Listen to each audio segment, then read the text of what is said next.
Laura Smet veut contester le testament de son père, Johnny Hallyday. Laura Smet a fait savoir, ce lundi 12 février par le biais de ses avocats, qu'elle souhaitait contester le testament de son père Johnny Hallyday. Les ennuis autour du testament de Johnny Hallyday débutent. Ce lundi 12 février, les avocats de Laura Smet ont fait savoir à l'agence France Presse que la fille du chanteur décédé le 5 décembre dernier souhaitait contester le testament de son père. Laura Smet a demandé à ses avocats de mener toutes les actions de droit pour contester les dispositions testamentaires de Johnny Hallyday qui confieraient l'ensemble de son patrimoine et l'ensemble de ses droits d'artiste exclusivement à sa seule épouse Laetitia, selon un communiqué des avocats de l'actrice que voici dans son intégralité.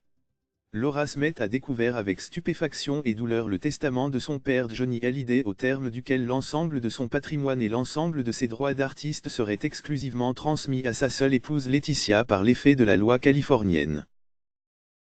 S'il en était ainsi, son père ne lui aurait rien laissé, ni bien matériel, ni prérogative sur son œuvre artistique, ni souvenir, pas une guitare, pas une moto, et pas même la pochette signée de la chanson Laura qui lui est dédiée.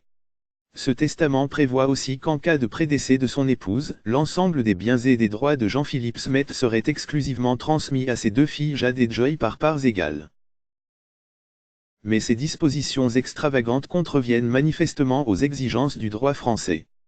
Aussi, Laura Smet a-t-elle confié à maître Emmanuel Reveneuse, au bâtonnier Pierre-Olivier Sûr, à maître Hervé Temim, la mission de défendre ses intérêts et de mener toutes les actions de droit permettant la sauvegarde de l'œuvre de son père.